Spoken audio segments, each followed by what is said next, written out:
लखनऊ से आरबी वर्मा जी, स्वागत है आपका। नमस्कार शैलजा जी। नमस्कार सर। वर्मा साहब, बहुत स्वागत आपका। धन्यवाद सर। मेरी पत्नी जो है, इनको फीवर आ रहा था 4 महीने पहले जी। तो इन्होंने मतलब इनको दवा दी गई, इनको जांच वांच कराई गई, सारी जांच यानी सीटी स्कैन, एक्सरे, हाथ का, पेट का और सब मतलब कराया गया जी। और कई बार बलगम कराया गया, खून की जांच कराई, स्टूल की, यूरिन की, सब कराया गया जी। तो इनको कोई भी चीज बीमारी इनको नहीं डिटेक्ट हुई। केवल इनको हाइपर थायराइडिज्म ये डिटेक्ट हुआ है और जिसमें T4 214 आया। इस समय हकीम साहब ऐसा है कि इनको काफी रिलीफ हो चुका है अंग्रेजी दवाओं से, मतलब रिलीफ तो बहुत है लेकिन फिर भी अभी फीवर कभी 2-3 दिन के बाद आ जाएगा, पैरासीटामोल ले लेते हैं, उतर जाएगा, फिर 3-4 दिन के बाद थोड़ा आएगा, ये पोजीशन चल रही है। मैंने अभी जो है डॉक्टर जफर को आपके क्लिनिक पर दिखाया था, मतलब बताया था जाकर के पूरी पोजीशन, तो उन्होंने हमको बहुत सी दवाएं जैसे कि P care, S care, R care, joint fort, A care, Tulsi plus, bamboo plus, Haldi plus, नमक शिवरंजनी, इतनी चीजें हमको दिया है।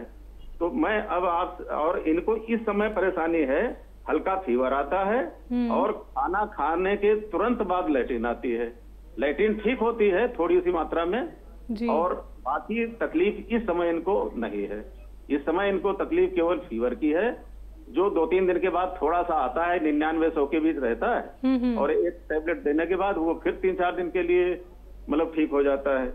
और खाने के बाद इनको लैट्रिन थोड़ी मात्रा में होती है। लैट्रिन पतली वतली नहीं होती, लैट्रिन ठीक होती है लेकिन थोड़ी मात्रा में हर बार होती है जब खाते हैं। तो जी अब इनके लिए जो उचित सलाह है आप कृपया बता दीजिए। ठीक है जी। बहुत सम्मानीय है वर्मा साहब हमारे लिए और उतनी सम्मानीय आपकी पत्नी है और इन हालात से हर शख्स को गुजरना होता है।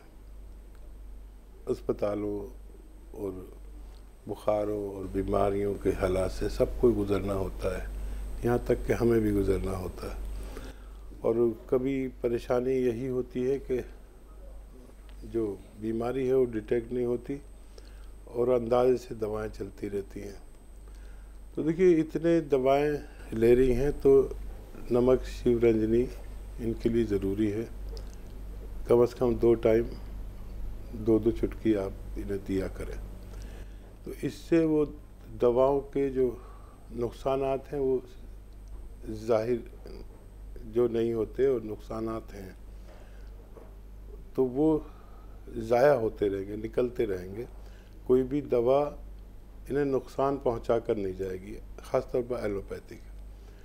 फिर जॉइंट में अगर दर्द है तो जॉइंट फोर्ट दें या एस केयर दें या टी केयर दें, लेकिन अलग अलग दें, एक साथ ना दें। ये दवाएं अगर सुबह को जॉइंट फोर्ट दिया है तो शाम को वो दें, टी केयर या एस केयर जो भी है, और उसी हिसाब से ये दोनों दवाएं एक साथ ना दें। और जो भी दवाएं दी हैं वो एक साथ भी दे सकते हैं, लेकिन जॉइंट फोर्ट या टी केयर या एस केयर एक साथ बिल्कुल ना दें और गोंसिया भी एक साथ ना दें, अलग अलग टाइमों में दें।